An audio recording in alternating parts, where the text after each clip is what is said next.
Hello friends, welcome to the discussion of the Hindu. आज की date है 20 जुलाई 2020 and जैसा कि आपको पता है कि हम लोग द हिंदू के एडिटोरियल्स के अलावा बाकी भी न्यूज़ जो कि इंपॉर्टेंट है आपके प्रीलिम्स पॉइंट ऑफ व्यू से या फिर इंटरव्यू पॉइंट ऑफ व्यू से, वो भी हम डिस्कस करते हैं। सिर्फ एडिटोरियल से हम लोग डिस्कस नहीं करते हैं, क्योंकि इसके अलावा भी क्वेश्चन जो है हमारे पास फ्रेम होकर आते हैं और आगे के एडिटोरियल्स को समझने के लिए भी हमें ये सब ज़रूरत होता है। तो आज हम लोग टोटल 8 टॉपिक डिस्कस करेंगे, बिकॉज़ 1-2 आर्टिकल्स जो हैं वो कल के भी हैं, कल संडे था, आर्टिकल्स नहीं आते हैं। तो कल में से जो थोड़े इंपॉर्टेंट टॉपिक्स हैं, उनको हमने इसमें इंडल्ज किया है। सबसे पहला आर्टिकल है यूएस स्टूडेंट वीज़ा के ऊपर, जो वहाँ पे जो अभी न्यू रूल्स आए हैं और फिर उसके ऊपर क्या कॉम्प्लिकेशंस आ रहे हैं आगे। ये इसके ऊपर 2 आर्टिकल्स हैं, एक कल का है, एक आज का है। तो दोनों को मर्ज करके हम लोग पहले आर्टिकल में समझेंगे, पहले टॉपिक के अंदर। सेकंड आर्टिकल है ट्राइबल कम्युनिटीज़ के अंदर किस प्रकार से वो लोग कोविड-19 से अफेक्टेड हैं और क्या-क्या प्रिकॉशंस लिए जा रहे हैं सरकार के द्वारा उनके लिए। बिकॉज़ अगर इंटीरियर्स में फैल गया तो फिर वो बहुत ज़्यादा प्रॉब्लमैटिक हो जाएगा इंडिया के लिए। थर्ड, मालाबार एक हमारा एक इंडियन नेवी का एक एक्सरसाइज़ है, जिसमें कि अलग-अलग जो देश हैं, दूसरे देश हैं, उनके साथ हम लोग नेवल एक्सरसाइज़ करते हैं हर साल। और एक क्वाड है हमारा। क्वाड के अंदर जैसे आपको पता होगा US, Japan, India and Australia है। तो अब मालाबार के अंदर में भी ऑस्ट्रेलिया को इंडल्ज करने की बात हो रही है, मालाबार एक्सरसाइज़, नेवल एक्सरसाइज़ के अंदर में। तो उसके ऊपर क्या इंडियन ओशन के एवज़ में उसका रेलेवेंस है और उसको पैन एशिया पैसिफिक के एवज़ में उसका क्या रेलेवेंस है? रशिया और इंडिया के बीच में रिलेशन में क्या प्रॉब्लम आ सकती है? इंडिया यूएस के बीच में क्या प्रॉब्लम आ सकती है? इंडिया का न्यू जो डिसीजन मेकिंग या फिर जो एक ओरिएंटेशन है वो वर्ल्ड ऑर्डर में किस तरफ जा रहा है, इसके ऊपर में आर्टिकल है। काफ़ी लंबा आर्टिकल है, लेकिन अच्छा आर्टिकल है। आपका एक काफ़ी अच्छा इंटरनेशनल पॉइंट ऑफ व्यू से, international relation point of view से आपका प्रॉस्पेक्ट इसके अंदर क्लियर होगा। फोर्थ आर्टिकल है restoration of rule of law, जो वहाँ पे इनकाउंटर आजकल जो बहुत ज़्यादा हो रहा है। तो ये किस तरह से जो अभी एक कोर्ट का इसमें जजमेंट का इसमें कोटिंग्स आया है कि रूल ऑफ लॉ को अंडरमाइन किया जा रहा है और ये कितना ज़्यादा क्रिमिनल है। मतलब ये बिल्कुल रेड हॉट है अगर आपको इंटरव्यू फेस करना है आगे, क्योंकि इंटरव्यू में इस तरह क्वेश्चन बहुत आते हैं कि आप क्या प्रेफर करोगे, एनकाउंटर प्रेफर करोगे या फिर डिलेड जस्टिस। तो इसके ऊपर ये आर्टिकल है, ठीक आर्टिकल है। और सुप्रीम कोर्ट के एडवोकेट है प्रशांत भूषण, उन्होंने लिखा है। फिफ्थ आर्टिकल है एंटी टॉर्चर लॉ के ऊपर में। तो जैसे टॉर्चर को डिफाइन नहीं किया गया हमारे लॉ बुक्स में, तो उसके ऊपर ये आर्टिकल है कि क्या होना चाहिए, कितना हार्श होना चाहिए, क्या रूट कॉजेज़ क्या है, जो प्रॉब्लम को कैसे हल कर सकते हैं, कंक्लूज़न क्या है। सिक्स्थ आर्टिकल है यूएन ड्राफ्ट डिक्लेरेशन के ऊपर। ये न्यूज़ में आया था और यूएन जो अभी इसमें भाषण दिए थे हमारे प्रधानमंत्री मोदी, तो उनको उनकी जो भाषण है वो हमने डिस्कस किया था सैटरडे को या फ्राइडे को डिस्कस किया था। और उसी के ऊपर जो यूएन ड्राफ्ट है आगे आया है, जिसमें उनके भाषण के जो मेन मुद्दा था यूएन का चार्टर का एक्सपेंशन, उसके ऊपर बातें पर ध्यान नहीं दिया गया उन बातों के ऊपर। तो जिस वजह से ये आर्टिकल है, थोड़ा छोटा सा आर्टिकल है, एक दो पॉइंट्स ही हैं, हम लोग डिस्कस करेंगे। सातवां और आठवां आर्टिकल है आपका एग्रीकल्चर के ऊपर। खास करके सातवां आर्टिकल, इसके अंदर हम लोग दो आर्टिकल्स को मर्ज करके एग्रीकल्चर के बारे में, एग्रीकल्चर सेक्टर के बारे में हम लोग डिस्कस करेंगे कि किस प्रकार से इसको और ज़्यादा सस्टेनेबल बनाया जा सकता है। एक इंटरव्यू है जिसके अंदर 4 क्वेश्चंस पूछे गए हैं और एग्रीकल्चर को कितना ज़्यादा मतलब फार्मर्स इनकम को बढ़ाया जा सकता है, इसके ऊपर इसमें आर्टिकल है। 8वां जो है वो इंडियन पुअर को पैंडेमिक से लड़ने के लिए उनका इम्यूनिटी कैसे बढ़ाया जा सकता है, उनको क्या-क्या खाना जो है वो प्रोवाइड करवाया जा सकता है, तो जिसकी वजह से जो इनकी जो इम्यूनिटी है पावर, वो कंपैरेटिवली बेटर हो जाए और वो लोग थोड़ा-सा और अच्छे से बीमार कम पड़े और अच्छे से परफ़ॉर्म कर सकें। तो ये जितने भी हम लोग आर्टिकल डिस्कस करते हैं या फिर जो भी चीज़ हम लोग इस चैनल पे डिस्कस करते हैं, जो लोग न्यू हैं उनको मैं बता दूँ कि आप टेलीग्राम एप्लीकेशन पे जा कर के सर्च ऑप्शन में द हिंदू 365 टाइप कर सकते हो। उसके बाद gkmonk.com चैनल जो है आपको सजेस्ट होगा। अभी फ़िलहाल हमारे पास 14 सब्सक्राइबर हैं, तो आप उसको सब्सक्राइब कर सकते हो और आगे फाइल सेक्शन में जाकर सारे पीडीएफ डाउनलोड कर सकते हो। फर्स्ट आर्टिकल हमारा policy retreat on US student visa. जैसे आपको पता है कि कुछ दिन पहले ऐसा एक रूल आया था कि जितने भी ऑनलाइन पढ़ाई करते हैं बच्चे जिनका सिर्फ़ और सिर्फ़ ऑनलाइन ही क्लासेस चलता है, no physical presence is necessary, तो वो सारे बच्चे यूएस से अब वीज़ा नहीं ले पाएँगे 2020 वाले कैलेंडर के लिए। और इस वजह से ये जैसे ही ये रूल के बारे में जैसे ही आया है आपका, उसके बाद बहुत सारे जो चिल्ड्रन हैं वहाँ पे, स्टूडेंट जो इंडिया से गए बाहर, दूसरे चाइना से गए, यूएई से गए, उनका जो भविष्य है वो खतरे में हो गया। और इस पैंडेमिक सिचुएशन में जबकि बहुत सारे देश के अंदर लॉकडाउन है, तो उनको कैसे अपने घर वापस जाना है इसके ऊपर जो है सवालिया निशान पैदा हो गया। लेकिन तुरंत जो वहाँ के जो हायर यूनिवर्सिटीज़ हैं जैसे हार्वर्ड यूनिवर्सिटी और ये लोग, तो वो सब तुरंत जो है इसके ऊपर जा कर के, और एमआईटी यूनिवर्सिटी, हार्वर्ड यूनिवर्सिटी, 200 से ज़्यादा अदर और यूनिवर्सिटी, तो ये लोग इसके ऊपर इमीडिएट स्टेप्स लिए और जाके इसके ऊपर कोर्ट में केस दर्ज करवाया इमिग्रेशन जो डिपार्टमेंट है उनका, उनके खिलाफ। और उन्होंने बताया कि ये जो डिसीज़न है आपका फेडरल इमिग्रेंट्स के ऊपर में, ये काफ़ी ज़्यादा क्रूएल और इल्लीगल है, जिसमें कि अंडरमाइन किया जा रहा है efforts to create safe online based learning system amidst ranging pandemic. जैसे पैंडेमिक है तो बहुत सारे जो वहाँ पे कॉलेजेस हैं वो लोग जो नॉर्मल भी जिसकी क्लासेस लगती थी उनको फुल्ली ऑनलाइन कर दिया गया है। और इस वजह से, और ये जो फुल्ली ऑनलाइन कर दिया गया है, तो इस टाइम पे जितने बच्चे जो वहाँ पे पहले अगर क्लास जा सकते थे वो लोग, तो अभी वो लोग घर पे हैं, तो उनके लिए बोला जा रहा है कि आप लोग यहाँ से पलायन करके अपने वापस देश जाइए। तो ये काफ़ी क्रूअल डिसीज़न है और हम इनका विरोध करते हैं। और थैंक्स टू दोज़ यूनिवर्सिटीज़ जिसकी वजह से ये अभी थोड़ा-सा डिले हो गया है, नहीं तो 2 लाख से ज़्यादा स्टूडेंट जो कि यूएस में अभी हैं, इंडियन स्टूडेंट्स मोस्टली, तो उनको आगे क्या करना है इसके ऊपर बहुत बड़ा सवालिया निशान पैदा हो जाता। अभी बैटल ख़त्म नहीं हुआ है, अभी दोनों साइड को ऐसा राइटर कहते हैं कि तैयार रहना चाहिए।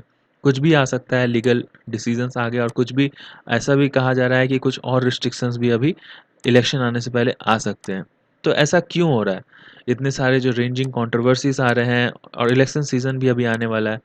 तो ऐसा कहा जा रहा है कि मिस्टर ट्रम्प जो हैं, उनके ऐसे वादे थे इलेक्शन के पहले, जो वो जीत करके आए थे, कि मैं ये सब काम करूँगा। तो इस वजह से उनको ये सारा कुछ स्टेप्स उठाना पड़ रहा है।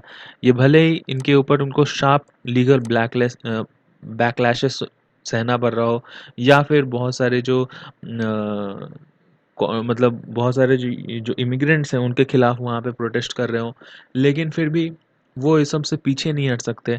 क्योंकि जब वो इलेक्शन के टाइम पे उनका जो पैम्पलेट आया था उसमें उन्होंने ये सब सारा कुछ वादा किया था कि मैं जॉब अप्रूवल रेटिंग्स जो है वो बढ़ाऊंगा, और जितने भी जो इमिग्रेंट्स हैं उनसे, जो यहाँ के लोकल बंदे हैं उनके लिए मैं जॉब सेव करूँगा। जिस वजह से वो अपना जो इलेक्शन का जो पैम्पलेट था उसमें जो वादे थे वो अपना वो पूरा कर रहे हैं। बजाय इसके अभी फ़िलहाल वो इकोनॉमी के ऊपर में भी अपना जो जॉब प्रोटेक्शन वाला जो बात था वो भी अपना मतलब उस पे काम करने के लिए आगे बढ़ रहे थे, लेकिन फ़िलहाल कोरोना वायरस की वजह से उनका जो ये जॉब अप्रूवल रेटिंग है वो थोड़ा-सा नीचे आ गया है। और जिस वजह से भी गवर्नमेंट मिसमैनेजमेंट को काफ़ी ज़्यादा वहाँ पे कंट्रोवर्सीज़ और प्रोटेस्ट का सामना करना पड़ रहा है।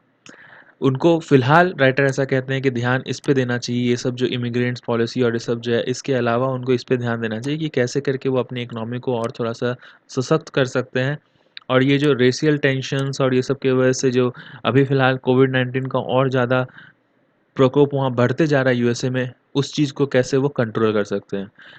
इस चीज़ का फ़ायदा उनके जो राइवल्स हैं इलेक्शन में, जैसे जो बिडेन डेमोक्रेटिक राइवल जो हैं, वो इस चीज़ का बहुत ज़्यादा फ़ायदा उठा रहे हैं, कैपिटलाइज़ कर रहे हैं ट्रम्प के ये सब फॉलोइंग्स के ऊपर में, ताकि वो नवंबर में हो सकता है जो इलेक्शन आ रहा है उसमें वो जीत जाएँ। अब उस वजह से अब आगे देखिए कि इसमें जो यूएस के अंदर जितने भी इमिग्रेंट स्टूडेंट्स आते हैं, कौन-कौन होते हैं?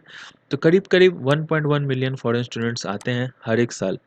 जैसे ये 2018-19 के टाइम पे 1.1 मिलियन फॉरेन स्टूडेंट्स थे, और इसी लमसम में करीब-करीब हर साल आता है। तो इससे यूएस को सबसे ज़्यादा फ़ायदा होता है कि इनको हर साल इन सब बच्चों से करीब-करीब 45 बिलियन डॉलर यूएस डॉलर का इकोनॉमी इनका बूस्ट होता है। जैसे कि फॉर एग्ज़ाम्पल 2018 में इनका बूस्ट हुआ था, जो कि यूएस डिपार्टमेंट ऑफ कॉमर्स का ये आंकड़ा है। अगर बच्चे इधर आते रहते हैं, इससे पॉजिटिव इम्पैक्ट पड़ता है आपके यूएस के इकोनॉमी के अंदर। और फिर इंटरनेशनल स्टूडेंट जब आते हैं तो वहाँ पे अब स्टूडेंट्स आएँगे तो वहाँ रहने खाने का उनका बंदोबस्त कराना, तो इस सब से जो लोकल इकोनॉमी है उसमें भी उनको कंट्रीब्यूशन उनका होता है। सबसे ज़्यादा बच्चे जो हैं वो चाइना से आते हैं, उसके बाद India, Saudi Arabia second, third number पे है। ये जो स्टूडेंट्स बाहर से आते हैं ये आगे चल कर के साइंटिफिक एंड टेक्निकल रिसर्च में भी अपना भागीदारी देते हैं, अपना कंट्रीब्यूशन देते हैं और ये एक इंटरनेशनल पर्सपेक्टिव क्रिएट करते हैं यूएसए के क्लासरूम में, जिसमें कि यूएसए के जो लोकल बच्चे हैं उनको भी एक एक्सपोज़र मिलता है घर बैठे-बैठाए अपने ही लोकेलिटी के स्कूल्स, कॉलेजेस या फिर यूनिवर्सिटीज़ में। तो इससे लॉन्ग टर्म बेनिफिट है, जिससे कि लॉन्ग टर्म बिज़नेस रिलेशनशिप भी सुधरते हैं और एक वर्ल्ड वाइड हमने देखा है कि बहुत सारे जो सीईओ और इंटरने जो बहुत बड़े-बड़े जो बिज़नेसमैन्स हैं, वो यहाँ से इस तरह के एनवायरनमेंट से उभर कर बाहर निकल के आए हैं। नेक्स्ट आर्टिकल हमारा ट्राइबल कम्युनिटीज़ के ऊपर है, जो उड़ीसा में जो प्रोटेक्टेड फॉरेस्ट हैं फ़िलहाल, तो इसके अंदर जितने भी बहुत सारे ट्राइबल कम्युनिटीज़ हैं, उनको एक टर्म इसमें यूज़ हुआ है इस वाले आर्टिकल में, नेचुरल लॉकडाउन। ये देखिए नेचुरल लॉकडाउन, तो ये हो सकता है प्रीलिम्स में आ जाए आपके लिए, क्योंकि थोड़ा मतलब नया टर्म है ये। नेचुरल लॉकडाउन कैसे होता है कि जैसे अभी बारिश आ गया, तो बारिश के टाइम पे वैसे भी जितने भी जो आपके नेशनल पार्क्स हैं, रिजर्व्स हैं, उनको बंद कर दिया जाता है। गवर्नमेंट कहती है कि ये इस वजह से बंद किया जाता है क्योंकि जो रोड्स हैं वो नॉन मोटरेबल हो जाते हैं। कंज़र्विस्ट का ऐसा कहना है कि साइंटिफिक लॉजिक है इसके पीछे, क्योंकि ज़्यादातर जो वाइल्ड लाइफ है उनको इस टाइम पे रिजुविनेट करने का टाइम चाहिए। वाइल्ड लाइफ हो, कीड़े-मकोड़े हों, जो भी हो, सावन के टाइम पे उनका जो रिप्रोडक्शन वाला जो काम होता है वो इस टाइम पे होता है उनका। ब्लेसिंग इन डिस्गाइज़ ये साबित हुआ है अभी कोरोना वायरस के पैंडेमिक के टाइम पे, वहाँ के जितने भी जो ये ट्राइबल लोग हैं उनके लिए इस तरह का।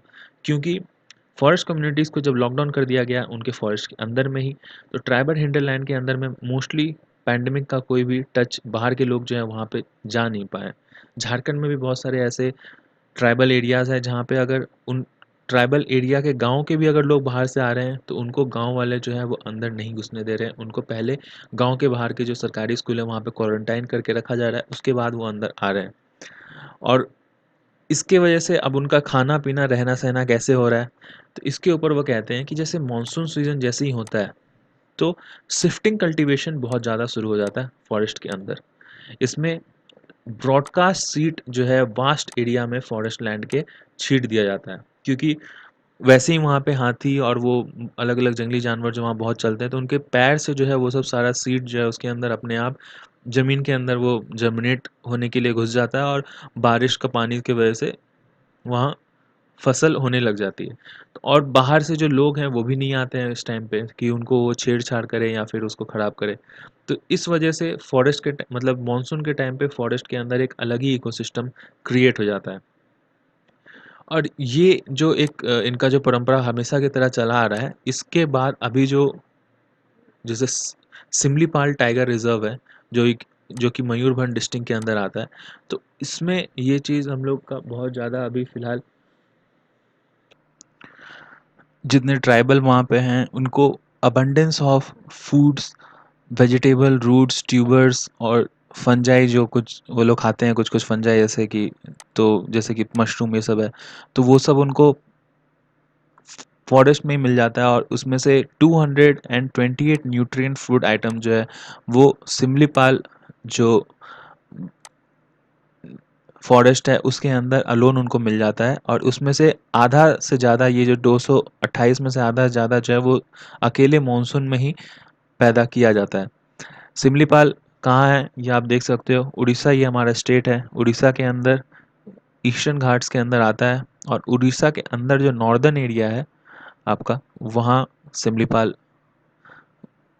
आता है। इसमें जो कोर एरिया है आप देख सकते हो, जो बीच का हमारा जो एक स्ट्रक्चर होता है हर एक नेशनल पार्क में ऐसे ही होता है कि जो बीच का एरिया जो होता है वो कोर एरिया होता है, उसके बाद थोड़ा दूर बफर एरिया रहता है जहाँ पे जो ह्यूमन है उनको भी रहने की जगह यहाँ पे प्रोवाइड करवा जाती है, जो ट्राइबल एरिया जो लोग हैं उनको प्रोवाइड कर कोर एरिया में ह्यूमन अलाउड नहीं होते हैं और फिर ट्रांजिशन जोन उसके आगे होता है।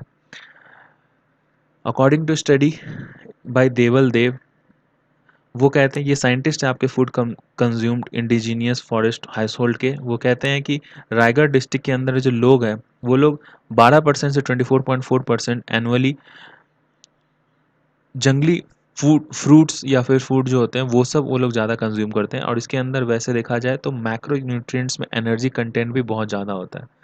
वो लोग क्या क्या उगाते हैं, तो इंडिजीनियस राइस वेराइटीज़ वो लोग उगाते हैं, कुछ राइस वैरायटी अलग और भी राइस वेराइटीज़ जो जैसे ब्राउन राइस ऐसे कुछ अलग अलग जगह पे उगाए जाते हैं। हॉर्स ग्राम, ब्लैक ग्राम, सीसम, इंडिकम, ये सब सारा कुछ ज़्यादा जो है कि वो उगाते हैं। और ख़ास करके ये सब मानसून के अंदर उगता है, तो ये क्या करते हैं कि जो प्रोटेक्टेड एरिया है उसके अंदर वो लोग सीड्स और रूट्स ये सब का भी कंजर्वेशन कभी कभी करते हैं, क्योंकि बहुत बार ऐसा होता है कि बारिश की वजह से जो पानी है सामने के कई झील या फिर कोई पहाड़ से गिरता हुआ, तो उसके वजह से जो रास्ता है वो कट जाता है और वो आगे शहर में वहाँ से जा नहीं सकते हैं। तो जिस वजह से इनको कुछ थोड़ा बहुत सीड्स और रूट्स उनको खुद से भी बचा करके रखना पड़ता है। स्पाइक जो है अभी फ़िलहाल उड़ीसा के अंदर बहुत ज़्यादा बढ़ गया है, गंजम, खुर्दा डिस्ट्रिक्ट ये सब के अंदर सबसे ज़्यादा अभी बढ़ गया है। तो जिस वजह से जो अभी फ़िलहाल नेचुरल जो लॉकडाउन हुआ है, जो हर साल होता है मानसून के टाइम पे, जो रास्ते कट जाते हैं और जो वहाँ के जो फॉरेस्ट हैं, वो उसको बंद कर दिया जाता है कि बाहर के जो लोग हैं वो आके वहाँ पे विज़िटिंग नहीं करेंगे। तो इससे कहीं न कहीं इस टाइम पे जो सडन स्पाइक है उससे उनको थोड़ा-सा बचाव हुआ है, अंदर के जो ट्राइबल लोग हैं उनको। क्योंकि जैसा हमें पता है कि रोबस्ट हेल्थ केयर हमारा सिस्टम है नहीं गांव देहात के अंदर, खास करके ट्राइबल एरियाज़ के अंदर। और इस वजह से ये जो फिलहाल जो पैंडेमिक चल रहा है और जैसा अभी सिस्टम चल रहा है, उनको जो नेचुरल लॉकडाउन प्रोवाइड किया जा रहा है वो काफ़ी अच्छा है, और इस चीज़ को छेड़छाड़ ना किया जाए, ऐसा रिसर्चर्स वार्न करते हैं। Make the right call on Malabar going quad, ये हमारा तीसरा आर्टिकल है। इसके अंदर राइटर कहते हैं कि फ़िलहाल ऐसा स्पेकुलेशंस लगाया जा रहा है मीडिया के अंदर कि न्यू दिल्ली जो है बहुत जल्दी ऑस्ट्रेलिया को इनवाइट करेगा Malabar naval exercises to be held later in this year, इसी साल के आपके अंत तक जो मालाबार होने वाला है उसके अंदर। लेकिन प्रॉब्लम क्या है? प्रॉब्लम ये है कि ये जो कॉल्यूशन है, हम क्वाड्स का या फिर उससे पहले जो क्वाड हुआ था, फिर नया जो ऑस्ट्रेलिया को मालाबार में हम जो ऐड करना चाह रहे हैं, ये एक्चुअली में एक डेमोक्रेटिक कंट्रीज़ का कॉलिज़न है। और इसके अंदर चाइना का ऐसा कहना है कि हमें इस चीज़ से बहुत ज़्यादा आपत्ति है, बिकॉज़ ये एक ऐसा लगता है कि एशियन नाटो बन रहा है। जैसे वर्ल्ड वॉर में नाटो बनाया गया था यूएसएसआर के खिलाफ, वैसे ही एक एशियन नाटो बन रहा है। तो ये वर्ड का बहुत बड़ा सिग्निफिकेंस है। जैसे नाटो का मतलब, अगर नाटो वर्ड यूज़ करते हो तो इसमें मतलब कि ये हमें इंडिया को यूएसएसआर से थोड़ा अलग कर लेता है, रशिया को कंसर्न हो जाता है नाटो वर्ड से ही।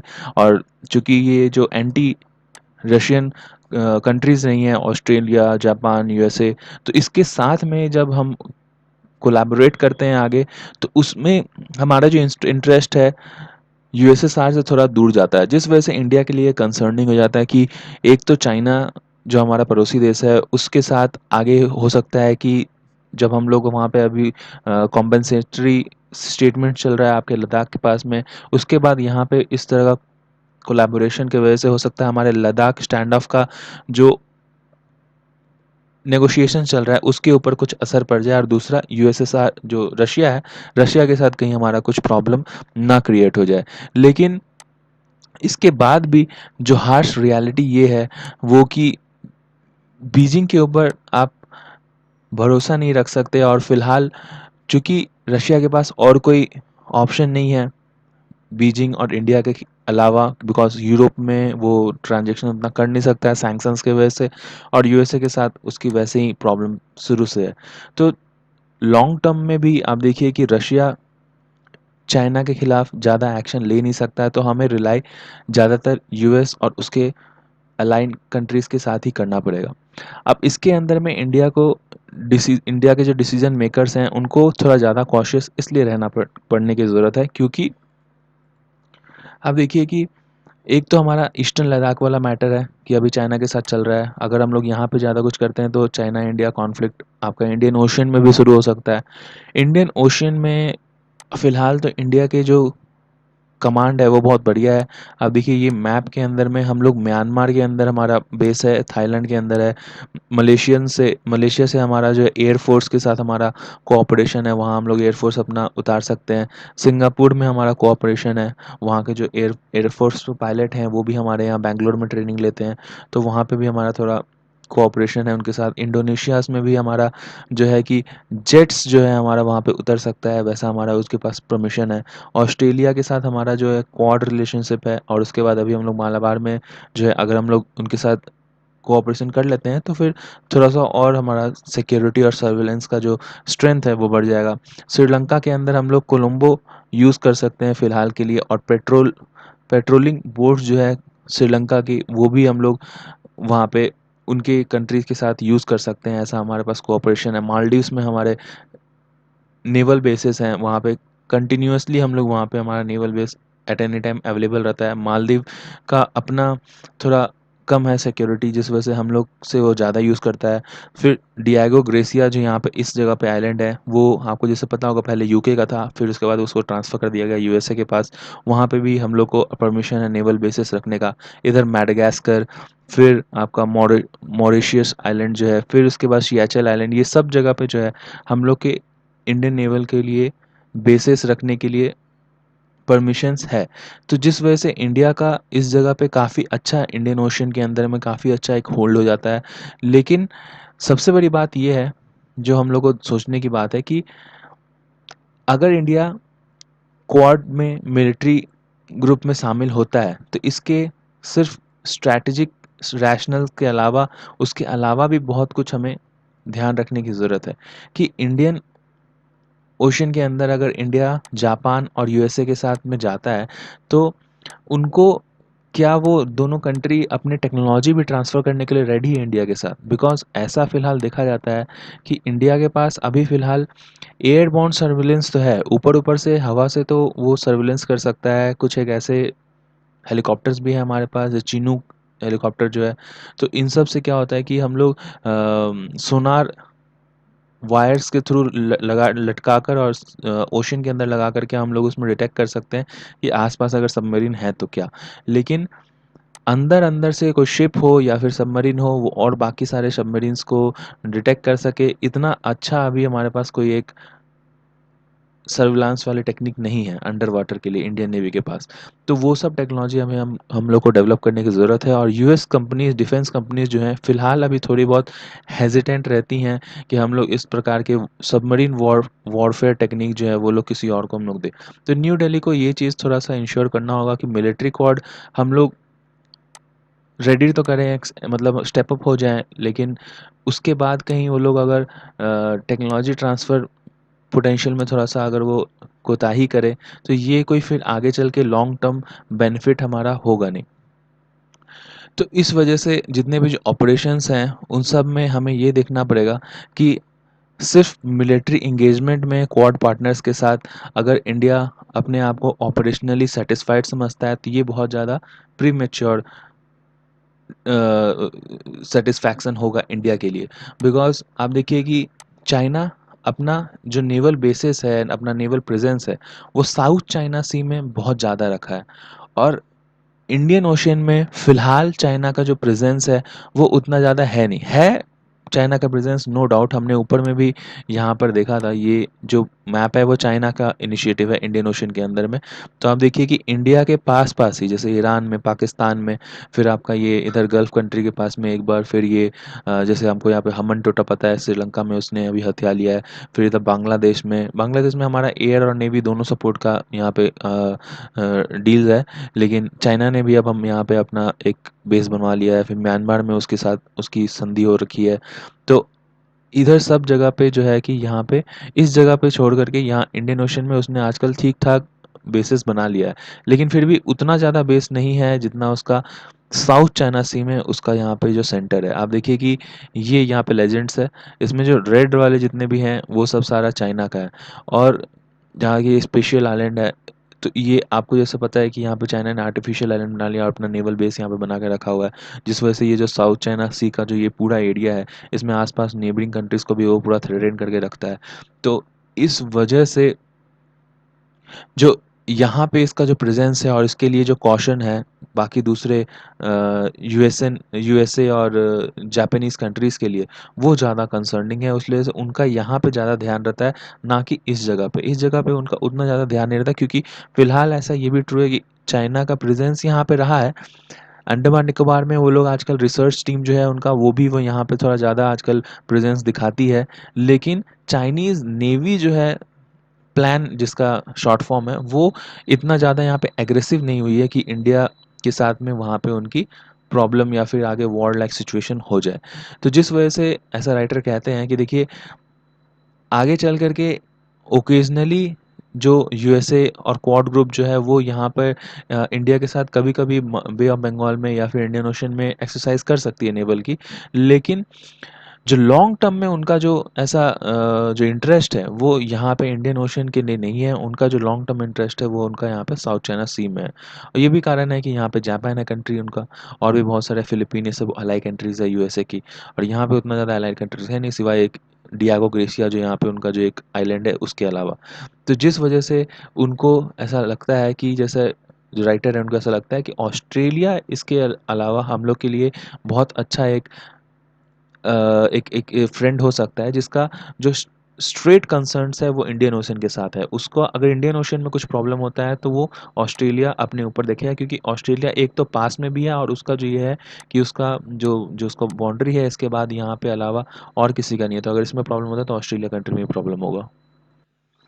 इस वजह से राइटर जो हैं वो लास्ट में कंक्लूड करते हैं कि देखिए, नेवल बेसिस की अगर आपको यहाँ पे अगर अपनी स्ट्रेंथ बढ़ानी है या फिर क्रेडिबिलिटी उसके वहाँ पे इंडियन ओशन में रेस करना है, तो नो डाउट ये आपका गुड आइडिया है। लेकिन मालाबार क्वाड्रिलेटरल्स और ये सब को बढ़ाने के लिए, जबकि हमारा क्वाड जो है उसमें सेम कंट्री ग्रुप है आपका, इंडिया, ऑस्ट्रेलिया, जापान और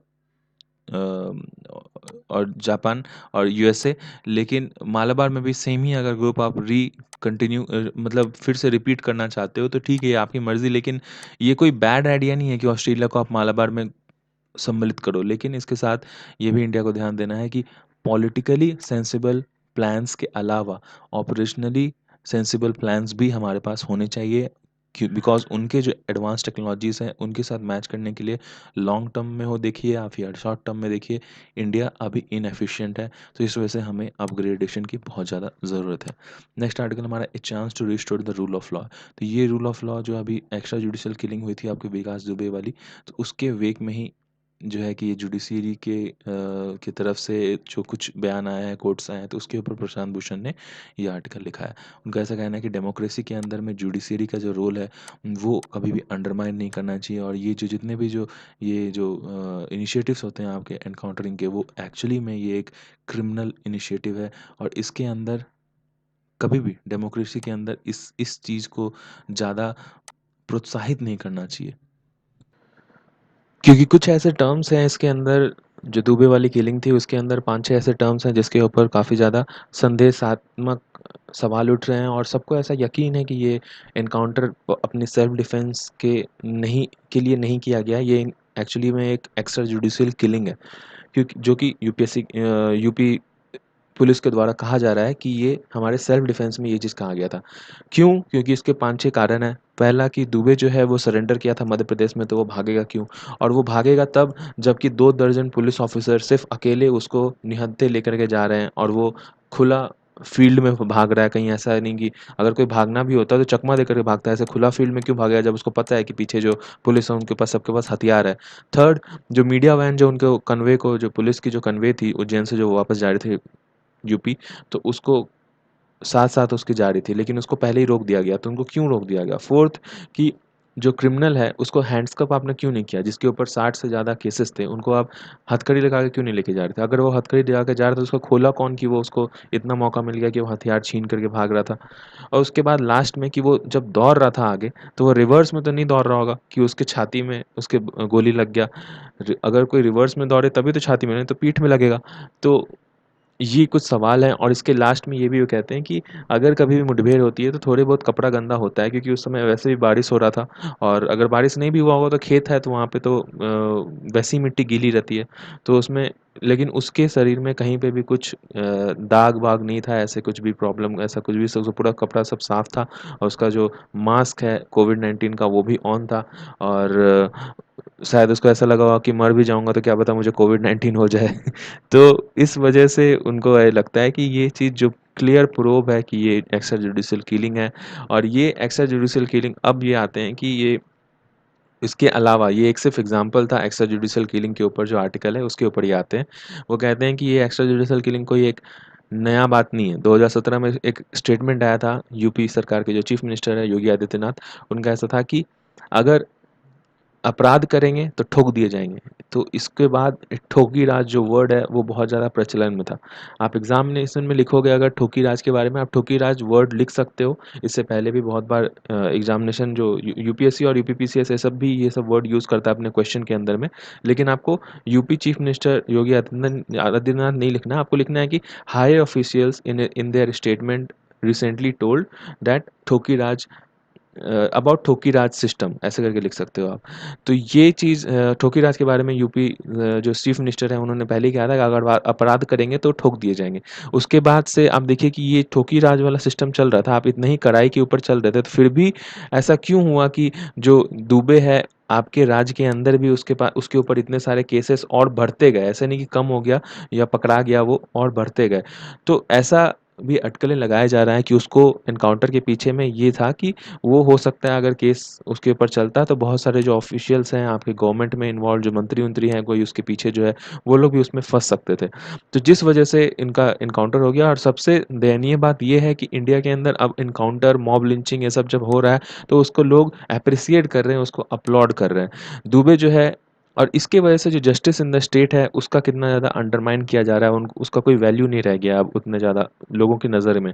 क्योंकि यही कारण है ना, क्योंकि देखिए अब दुबे जो है उसके ऊपर बहुत सारे कोर्ट के चार्जेस लगे हुए थे। उसको बहुत सारे चार्जेस अभी चल रहे थे, उसमें बहुत सारे वो छूट चुका था, बेल चल रहा था उसका। उसके बाद जो मॉब लिंचिंग जो है एक्स्ट्रा जुडिशियल किलिंग का, वो अब सेलिब्रेट किया जा रहा है टाइम टू टाइम। जैसे हैदराबाद में भी जो केस हुआ था रेप में, उसमें जो हो गया था तो उसके ऊपर पुलिस के ऊपर फूल बरसाया गया था। तो ये जो एक faith on rule of law है, अगर डेमोक्रेसी में इस चीज़ का अगर खात्मा हो जाता है आगे चल के, तो ये बहुत ही ज़्यादा अलार्मिंग और शेमफुल एक्ट है हमारे जुडिशियल सिस्टम के लिए और किसी भी डेमोक्रेसी के लिए खास करके।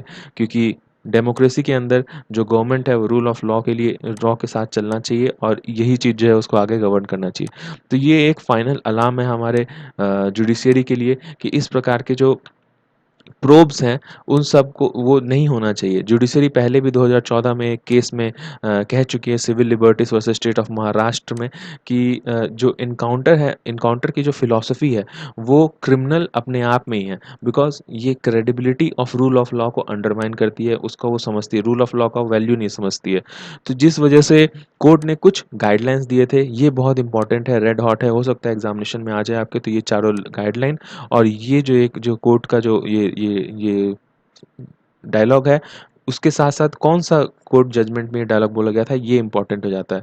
तो गाइडलाइन में क्या कहा गया? 4 पॉइंट कि इंडिपेंडेंट इन्वेस्टिगेशन हो, स्टेट के अंदर सीआईडी जो होता है उसके द्वारा, या फिर कोई दूसरा पुलिस स्टेशन के पुलिस फ़ोर्स को इन्वॉल्व कीजिए जो कि उस वाले कांड में सम्मिलित ना हो। मतलब जो कन्वे जा रहा था उसको लेकर के और यूपी पुलिस में, तो उनके अलावा कोई और दूसरी जगह का कोई पुलिस ऑफिसर, पुलिस चौकी का पुलिस फ़ोर्स को आप उसमें इन्वॉल्व कीजिए और वो लोग इन्वेस्टिगेशन करें।